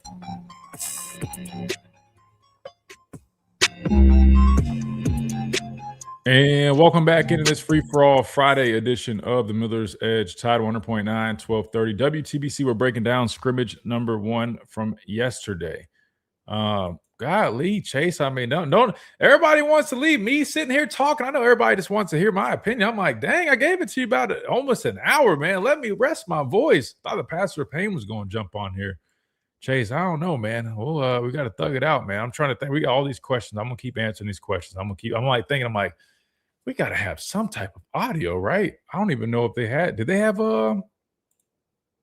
media today? Let's do this. Let me see if. Nah, I didn't see anybody post anything. All right, we're gonna keep answering y'all's questions, man. We got you guys covered. All right, let's see. Here we go. We got one from Kenny Wayne. He says, I've seen different places say that the D-line was calling out some of the plays yesterday and was just that dominant on top of that. Do you think that could have led to some of the offensive line struggles? You're saying like the defensive line was like calling things out, kind of just already knew what was going to happen, and that's why they were a step ahead. I mean, that always allows you to play much quicker and much faster when you know, number one, what you're doing, than when you have cues and keys to anticipate what the offense is doing. I mean, I'm sure there's probably a little bit of that at times, but I'm going off of, I saw physicality from the group. I guess you play with more confidence when you know stuff, but you get the point. Like that to me is like physicality is physicality, whether you know what's coming or whether you don't. Linebackers flying around, right? I mean, with the bigger guys up front, not just bigger, but those guys doing a nice job demanding that attention from the offensive line, right? I mean, like, they're trying to work their deuce blocks. Defensive line doing a really nice job, eating it up. Backers being able to play fast, get downhill. I mean, whether they knew plays or not, I mean, the defense is doing their thing. I'm not mad at it. Now, again, you always have to make sure you reel things back in, because scrimmage one is just that. It is scrimmage one. Defense and offense aren't always going to be on the same pace. Typically, offense is behind a little bit. So, we're acknowledging all these nuggets again. Mostly, everything I've talked about is all public. Just to be clear, we're just piggybacking off of that and what Coach DeBoer said. Even if I was there, but I would wait until scrimmage number 2. If I'm you guys and I'm hearing all this information, I know you guys want to get every little bit of it. I get it. I know you guys are. I understand. But before you start jumping to like, oh, man, we're going to be this, whether it's good or bad, I would wait until at least scrimmage number 2 to start forming things, definitively, right? Because I'm telling you, there will be a lot of change from scrimmage 1 to scrimmage 2. I promise you, from an install perspective, from a comfortability and confidence perspective, guys getting new opportunities perspective, right? I mean, like there's going to be a lot. So I would just keep that in mind. But yeah, I mean, there's no denying it. The defense is definitely further ahead than the offense. No doubt about that. What do you think about Woodson? I think he's a great football player. I really do. I think he was a really nice addition out of the portal. He's kind of been, since he got here, like the guy at linebacker has kind of really just been trying to determine who's going to play beside him. But he's got all these tools, man. When you turn on his tape from Virginia Tech, definitely were some things that, I could critique or say, okay, I got some questions about this or that. But the player that he's been since he's been here, I mean, I've been nothing short but impressed, right? I mean, this the athlete that he is. I mean, he's got experience as a DB, but the dude's basically damn near like my height, like 6'3" and some change, I believe.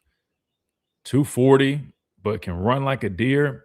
He plays with contact. He's physical, right? Like whether he's plugging, whether he's, blitzing or just locating the football, right? I mean, he's playing with violent intentions, and I like that. I like it a lot. And then you throw in all those other factors. I think he's going to be a really good football player. Speaking of him, I mean, I think he just got named to the Buckets preseason watch list, right? So I'm expecting him to have a good year, especially given the opportunity that he has with this team in this defense. So really, really impressed with him. Impressed with Luke Metz, QB Reese. There's some really good competition going on at that linebacker spot, and I think all those guys are elevated because of it. Do you think we'll get some starters named after the second scrimmage? I don't know how they do it. I know Coach Saban didn't release a depth chart. Even like we'd have like game number 1, there'd still be no depth chart. I don't remember exactly if they release a full depth chart or if they just come out and name some starters, if that's what you mean. Like if they get asked a question. I think it just all depends. It's all determined on kind of where they feel like guys are. I mean, if you're just asking what my opinion is, that's hard for me to answer, Dwight, if I'm being honest with you. I mean, if you're saying like specifically at the quarterback spot, the way it's trending right now, I would probably be a little shocked if they named a quarterback after the second scrimmage. Just going off of like where things were yesterday, I feel like you still need to kind of take your time with that spot. And I would like to really see the guys around them help them out more and play better before I ultimately make that decision personally. So we'll have to see. We'll definitely have to see. Let's see. I know we got a phone call and we're due for a break. So we'll do this. We'll hit one more question and we'll go to the phone lines because I see we got Buck. Oh, Smitty. Oh, Smitty's on the phone line too. I'm sorry. I didn't even see that. Matter of fact, let's do this, Chase. Let's hit a timeout. We got Smitty and we got Buck on the phone lines. Let them talk a little bit so I can rest my voice as we continue to recap scrimmage number 1 right here on the Miller's Edge. Hey, if you're watching the streams, don't forget, hit that like button. It's completely free. It just helps us kind of get the channel in front of more eyes, which then gets more people in here, makes the chat even better. So make sure you guys hit that like button. And if you haven't already, subscribe. If you like this type of content, you want more of it, we're going to do breakdowns during the season. We'll get more guests on here, all that coming your way. So make sure you guys check us out on YouTube if you haven't already as well. All of it is completely free. Just come hang out. Join the Miller Mafia. Somebody came up with that yesterday. I kind of like it. Join the Miller Mafia, man. Hang out with us right here on the Miller's Edge, Tide 100.9, 1230, WTBC.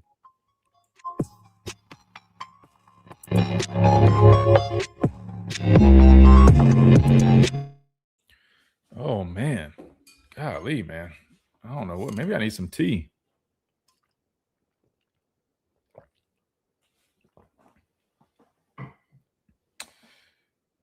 I heard in particular the play the D-line was calling out double pull. Damn sure it was a double pull. Blew up. Hey, and here's the thing though. That demonstrates really good awareness, right? Because at the end of the day, listen, I played with a guy who was probably the best to ever do it when it came to calling out plays, and that is Luke Kuechly, my former teammate with the Panthers. Congrats to Luke. He just got inducted to the Hall of Fame at the young age of 35. That's why you watch film. That's why you study tendencies. That's why it's so important to be a smart football player. You know, you can have such an advantage like that. I mean, it's amazing what happens when you actually invest in the game, not just say, hey, I'm going to go work out. I'm going to go to practice and do. When you take the time to study, of course, your film, but then others and learn tendencies and things like that. So, yeah, I mean, they probably were. I'm just saying, personally, I didn't hear it with my ear. Like, I didn't hear it specifically, but I would not be shocked. It could be a number of indicators. Let's talk about it, right? How do we know a team might be bringing pullers? One of the easiest indicators, there's something we call birds and rabbits, right? Like what we used to do was every Friday, certain guys would be selected to do a report on the team that we're about to face.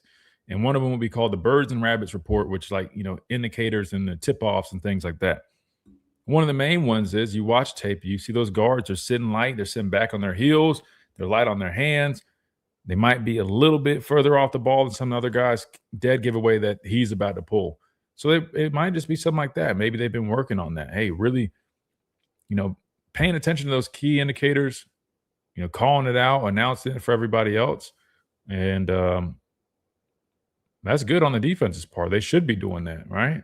That shows really good football awareness. Outside of Yonze, who do you expect to be able to get after the passer from the edge? You got Xavier Griffin getting some good looks off the edge. He's still got some work to do, of course. He's still young, right? So I don't expect him to have like a major impact maybe near one. I'm not saying he's not going to be productive. I'm saying I wouldn't lean to him like in year one and be like, hey, he's going to be the counterpart to Yonze. Personally, I think he's still got some growing to do, which is totally normal, right? If anything, I think he's way ahead of schedule. But I think he'll get some looks for sure. I think he can help you out. Zulu, I still kind of stick with where I've been at with Zulu. And again, this is why I go off of my eyes and my evals, man. Like you just listen to some people, they're just like, oh man, this guy was terrorizing people. And I'm like, I went to that same scrimmage. I didn't really see that. And there's nothing against him. I'm just saying, like, to me, I don't expect him to just be like this guy that some people were hyping him up to be in the spring. I think they just were going off his stature and maybe just trying to just talk. Maybe I don't know, but I think personally, Justin Hill stepping up could be huge. I think he looks like he's taking that next step. I think that'll be big time for sure. So I really like Justin Hill, but I think you see those other guys you mentioned too. It's just I don't know if you have somebody that is going to be equal to Yonze on the other side, but I think if Justin can keep developing, I really like him to get some opportunities there. Then, of course, I mean, Tompkins can play on the edge. Just in those situations, I would imagine he's mainly going to be rushing from the interior. But, yeah, I think you'll probably see several guys working opposite of Yonze. But Yonze looks great, though, right? And the good news is you at least got one guy that you can bank on to get home consistently, which is always good. So I think they're still figuring out that other side.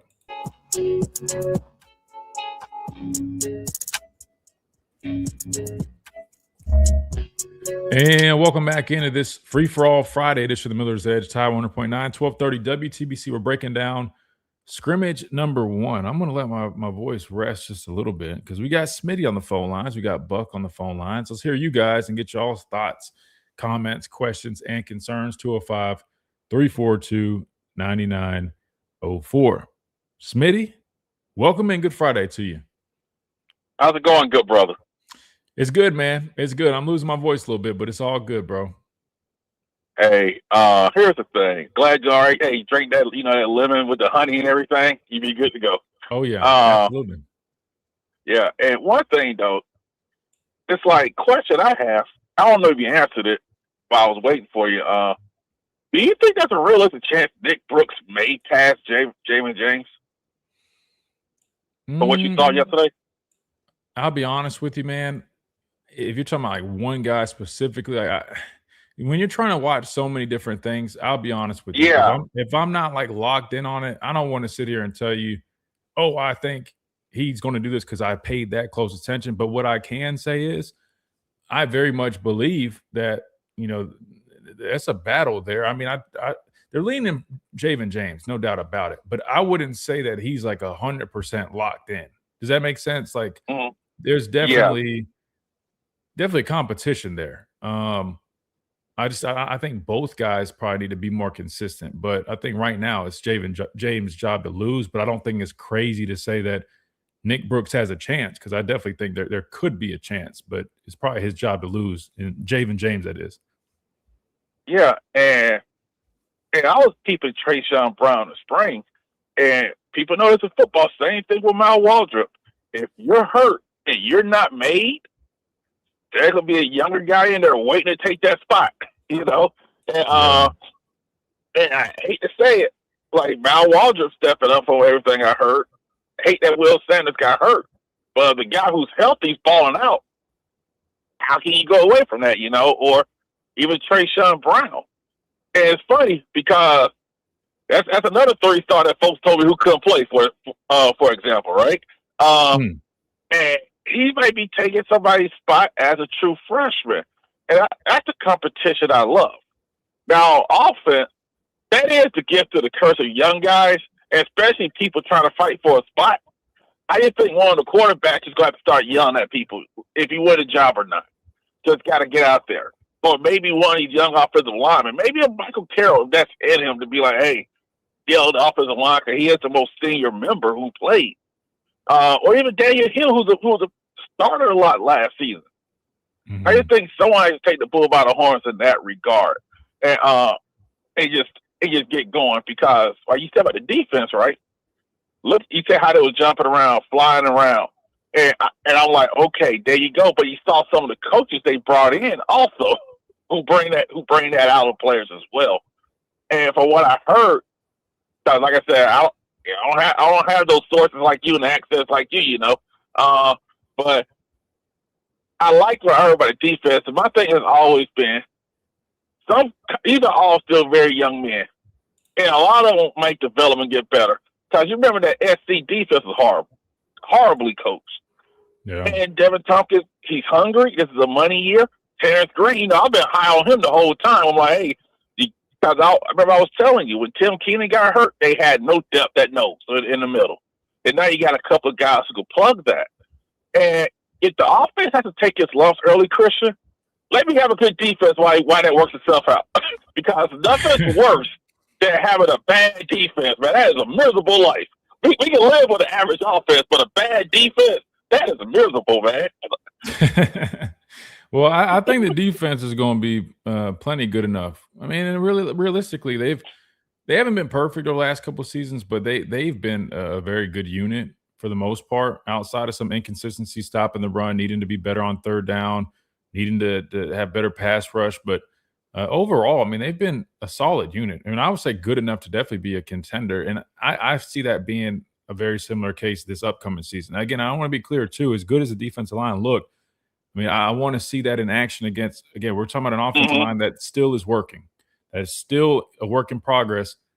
I think our defensive line is still going to look good when they go against a more experienced, more talented offensive line, but they're not going to win nearly as much. How do they respond to that? You see what I'm saying? So I want to still see some of that. But overall, I think the defense, I think that's probably the least of y'all's worries, right? I think Alabama fans should sleep okay at night knowing the defense is probably going to be at least kind of what it's been over the last couple of seasons. Even if there might be some moments here and there, they've played good enough for the most part to win you some football games. In fact, they did win us some football games when our offense was struggling. That to me is just the biggest.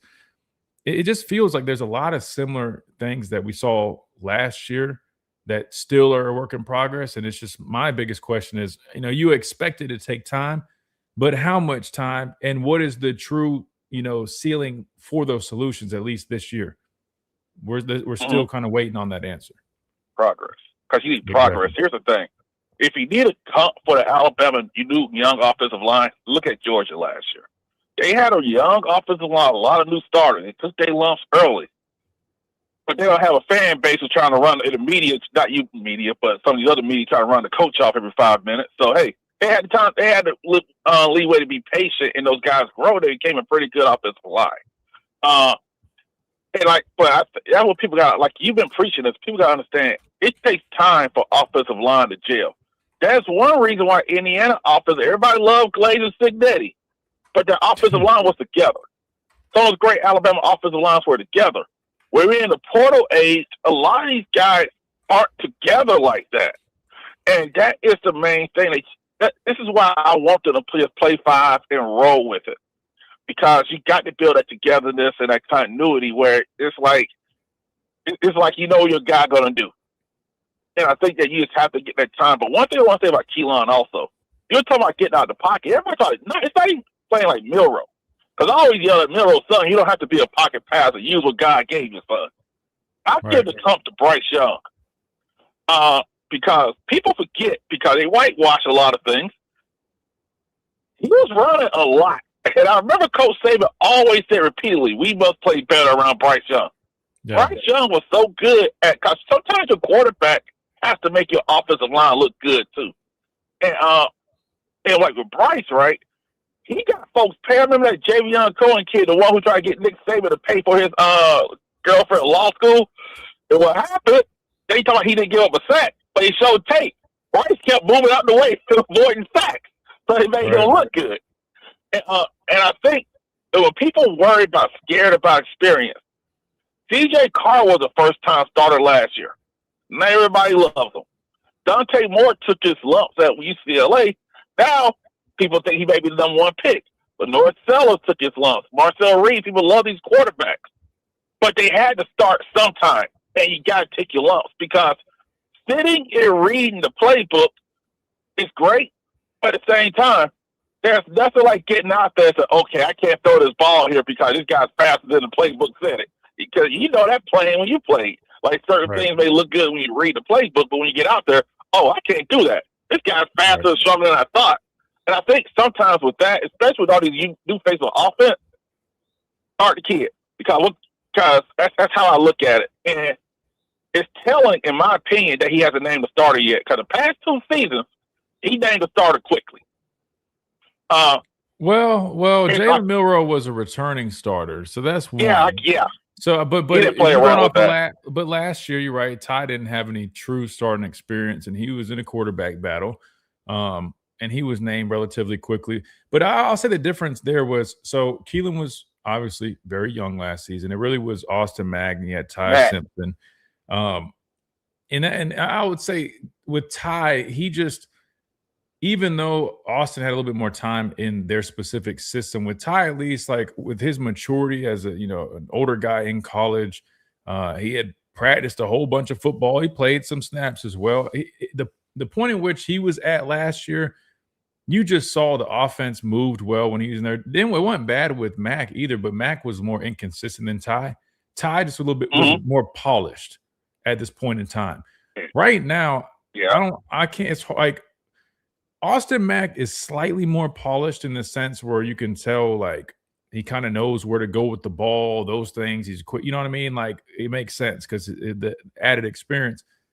But then you look at Keelan and it's just like, man, like, that's going to come. That he's going to catch up a little bit more in that aspect.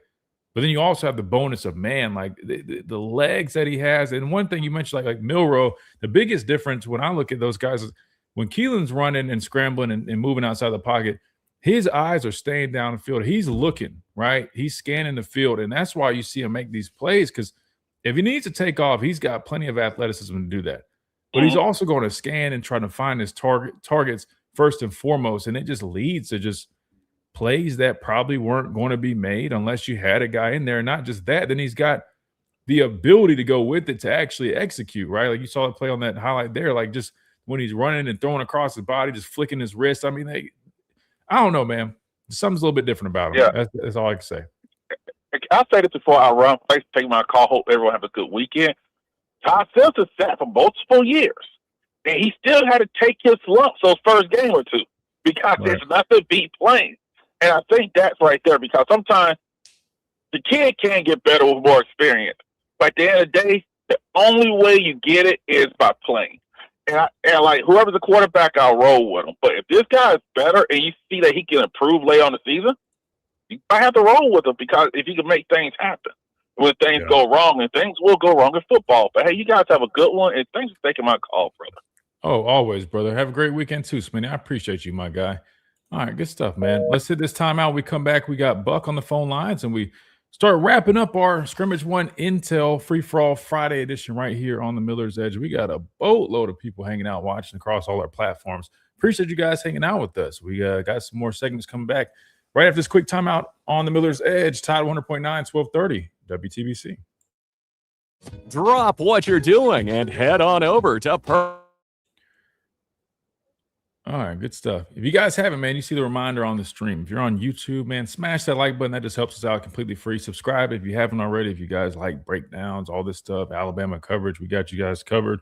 Weekdays, 11 to 1, while we do our live radio show. And then we'll have some extra stuff as well as we keep on rolling into the season. If you guys aren't watching on YouTube, totally fine. But always consider checking us out on YouTube. That's a platform we're really trying to grow. I'm trying to grow our YouTube channel because that's our main platform. But we appreciate all you guys in here hanging out with us, man. Hopefully you guys are having a great start to your weekend and enjoying some Alabama football talk, man. Glad that football's back. It felt great to be at the stadium yesterday, man. Felt amazing to be back up there, and it was hot as hell, but it was nice just watching some football back at Bryant-Denny Stadium, and now I'm just looking forward to scrimmage too, man. Now I'm like really eager to see the changes that I hope they can make between scrimmage 1 and scrimmage number 2. Leonardo, what's up? He says our defense definitely helped us last year. There's a lot of times offense put the defense in bad situations and special teams. Absolutely. That was one of the strong points of the defense, was their ability to get stops, right? Force field goals instead of touchdowns. Being in that red zone area, that definitely was a big factor in a number of games towards the later stretch of the year. So I think one thing you just want to try to do if you're this defense is just build on the consistency, stopping the run, which they clearly had that mentality when they revamped this football team, which I was one of the first ones to say, listen, they've got to do a good job replacing some of the guys they lost. They lost a lot of pieces up front. And I was a little concerned. I had question marks, but I'll be the first one to say a lot of the guys that they brought in have so far, again, this is just, we've seen spring and we've seen training camp, but I'll be the first one to tell you guys. I was a little critical of some, just going off of the tape. And so far, man, they've been a lot better than maybe kind of how I initially viewed them when we just were going off the tape that we had. So that's always a good sign. Now, we need to see them do it when game day comes and consistently. But so far, yeah, a lot of these defense additions have been really nice pickups, man. They've been really nice pickups. I don't know where the class ranked, the transfer portal class ranked. I don't know what it meant or all that stuff. But I can tell you they've got some good quality football players that they brought in to help this team out. That's for sure. JD says, I only listen to C. Miller or Greg McElroy now. Ex-players know the game better than anyone else. Hey, man, thank you so much. I really appreciate that. And I will say this. There's a lot of people that haven't or that didn't play the game that do a really good job breaking things down as well. They spend a lot of time learning. So I want to acknowledge those folks. But I appreciate that compliment. And I understand what you mean. I mean, naturally, guys that played it kind of just it kind of comes natural to us, right? I mean, it's what we did for years. So kind of feels like you're just breaking down tape like you did back when you were playing. But thank you so much, man. Really appreciate that compliment. Seriously, thank you so much. I'm so excited just to see the channel and our show just grow, man. We've been doing this now, I don't know, almost 4 years now. It's crazy. I got into radio kind of on accident, not on accident. They just reached out to me and I was like, I hate public speaking, but I guess I'll try it. And sure enough, man, it's taken me to this point where we've just built this up. We won Best Sports Talk Show Media Market Alabama for 2026 at the Abbey Awards. So, I mean, I've just been so blessed, man. And a lot of it is in part due to all y'all's support. So thank you guys seriously so much.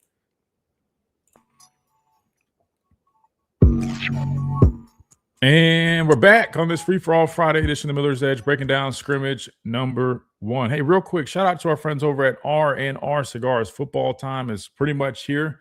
I know you got to get your victory cigar ready for Tennessee. That's a little bit ahead of us, but still, if you guys are looking for a place to go hang out, have a nice stick, a nice drink, over 150 bourbons right there, 2703 Gary Fitz Street. Check out R&R Cigars. They got a big old mansion wraparound porch.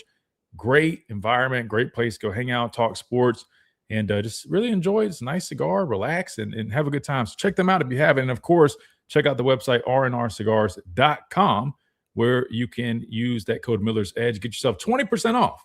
Great gift ideas as well. So make sure you guys do that if you haven't already. Code Miller's Edge, RNRcigars.com, the official cigar provider of Alabama football since 2014. We got Buck from Georgia up next. Buck, welcome in. I call you every now and then, once a year, and this is it, Kristen. I'm sorry your voice is hurting you a little bit today. Maybe we can have an educated conversation about Alabama, and I got some comments and stuff from yesterday that I saw. I'm just not encouraged about the offense at all. Mm-hmm. And here's why. I won't say about why. I know we hired a new coach, but our problem, to me, is our philosophy. And you help me out with this a little bit. I was hoping to see Alabama line up some, not all the time, and have a power running game where the offensive line is pushing forward. Again, I see sidestepping, zone blocking, and no physicality from an offensive line philosophy. Different, because there was times we had the ones against twos yesterday, and the one offense didn't make a first down. Most of the plays that I saw were on scrambles and busted plays. And I see an offensive line that's squatting and never in there with their hand on the ground, and we're going to get the first down for 3 yards. We throw a screen. We run a little toss to the outside or handoff to the outside. And I don't see any kind of physicality from that unit, which tells me we're going to be in the same boat. I know it's week one and new people, but if you're not coaching on the ground, go get the damn first down for 3 yards and quit doing cute shit, we're never going to win.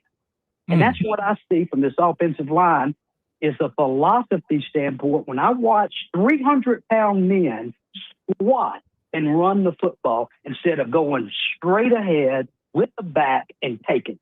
Do you see that? And you probably can say a little bit more than I can. I just out of respect, but listen, I definitely saw. I know. I'm just saying. I saw the struggles that you're referring to, without a doubt. I'm assuming you were at the scrimmage. It sounds like, but I definitely saw a lot of those, and a lot of it was concerning. And that's why I try to just kind of wrap it up in saying that offense, has a ways to go, especially the offensive line. But in terms of the technical points that you mentioned, there are a number of things that I want to see get cleaned up. I definitely want to see more push, more physicality. We don't coach it. We're not coaching straight ahead run. We coach zone blocking, sitting in a squat and trying to go forward. And why don't we just go get 3 yards with linemen? Yeah, well, they mix things up, Buck. So I mean, like they'll run some gap scheme. They do definitely like to run a lot of zone scheme. They love pin and pull, right? So they run a number of things. But I'm with you when it comes to, hey, just trying to put a hat on a hat, get good push up front, and open up some lanes, let our running backs work a little bit. It seems like we still are clearly struggling with that, and I understand the frustrations given that has been a major issue and a major concern. I share those with you. My biggest thing is I'm trying to just reserve a little bit of patience, just knowing it's scrimmage number one. I mean, I get what you're saying. I agree with you, but I just know that there can be a lot of progress from scrimmage 1 to scrimmage 2. And so I'm trying to just hold out and wait a little bit. But yeah, I'll be honest with you. I do. That was one of my biggest concerns of the offseason. I just wasn't sure if I love the coaching change, but I wasn't sure if we addressed all the personnel changes that we needed, at least the right way or the way we needed to do so. And it's still a little early, but that definitely needs to get fixed, Buck. I agree with you, or else I feel like you could see a lot of similar issues that we saw last football season. And I don't think that's a good recipe when you're talking about a new quarterback that has not started before and a very young team overall, especially on the offense side of the ball. Well, you have no wide receivers. I mean, we can talk about Williams all we want, but he's only made one big play in his career. We have no wide receivers. Obviously, our running backs are hurt. We got a bad philosophy up front and a young quarterback. And everybody thinks this defense is so great, but this defense is going to be ranked in the middle of the pack of the SEC. I mean, you even look what's coming back in the conference. Georgia had the best defense. Oklahoma's better at defense. Texas, Oklahoma than Alabama's defense. So we're going to wear our own defense out again like we did last year because the offensive. If I was Georgia or anybody, I'm stacking the line, knowing that we can't run the football, overpower our offensive line, and go get the quarterback. And I did see a difference in the quarterback.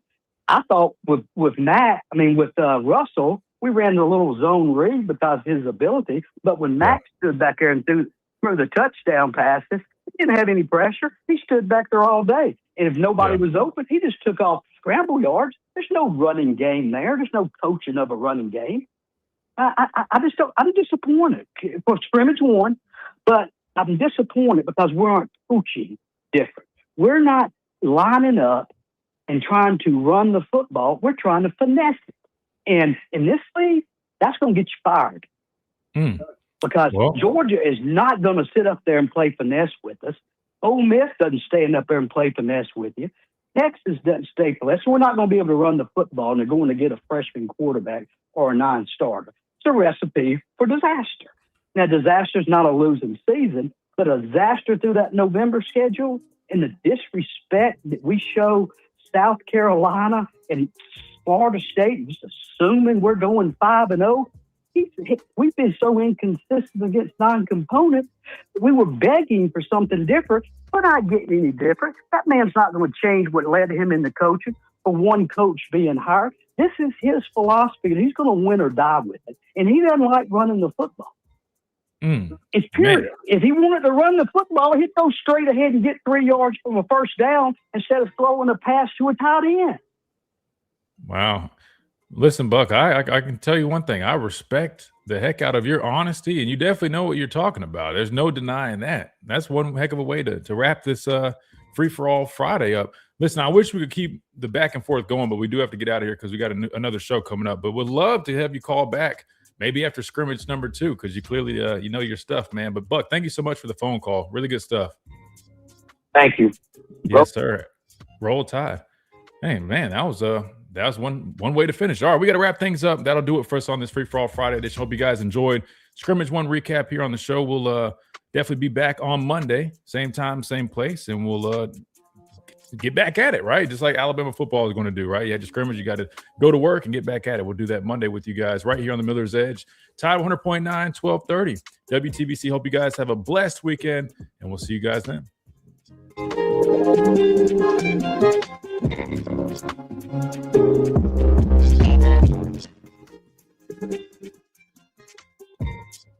You've been listening to the Miller's Edge, tackling sports daily. Man, that was one way to finish the radio side. We're still live on the stream, by the way. I'll just say this, right? I mean, of course, Buck can probably say a little bit more than I can without doing too much, right? But he's not wrong with a lot that he said, right? He's not wrong with a lot that he said. The only thing I would add is that it is scrimmage 1, and we're still early in the camp.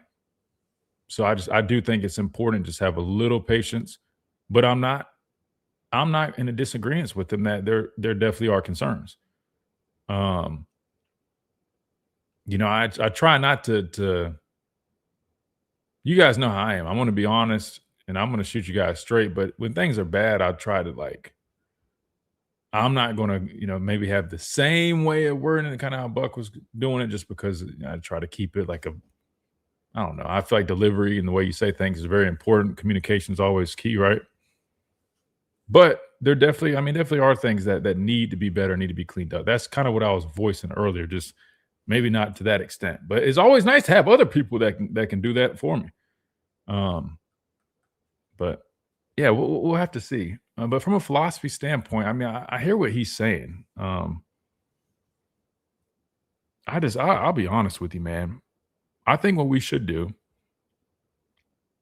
we should get Landon Tengwell back on here. Now, the only problem is we don't have tape to let him watch and see. But I say I get a former offensive lineman here on the show. Or maybe we can get Big Mike on here. Whoever it is, doesn't matter. I mean, I can call any of my teammates. But I say we get an offensive lineman on the show after definitely game 1. And get an offensive lineman's perspective. I'll set that up for sure. I wish they had a way of seeing things right now. Landon's great. Yeah, I love Landon, man. I was texting with him not long ago. He's definitely going to jump back on here. But the problem is that we don't have anything to go off of unless I just ask one of the guys on the team, hey, you mind if I borrow your iPad real quick? Me and a dude are trying to break some stuff down. But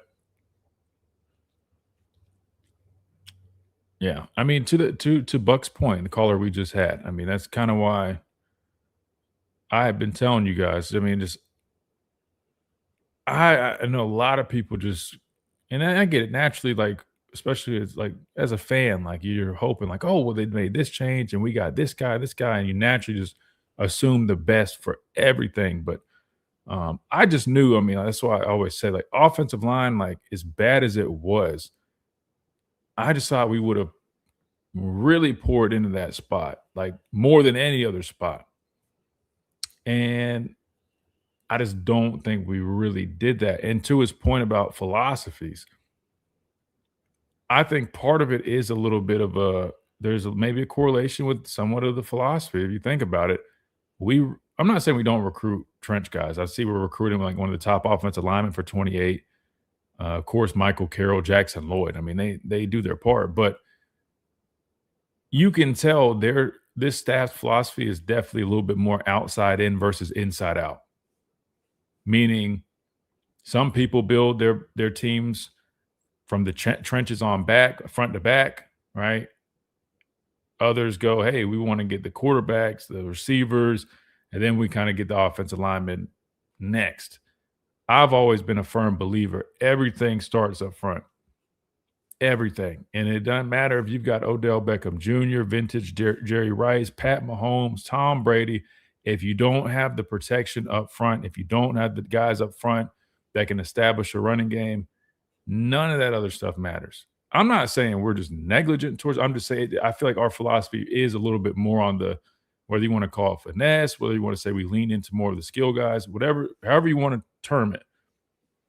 I do feel like that is kind of how they go about things. And I'm just going to be honest with you. I do feel that I know they're trying to preach the physicality aspect, but I feel like they do deep down try to out scheme you versus really just outman you, at least offensively.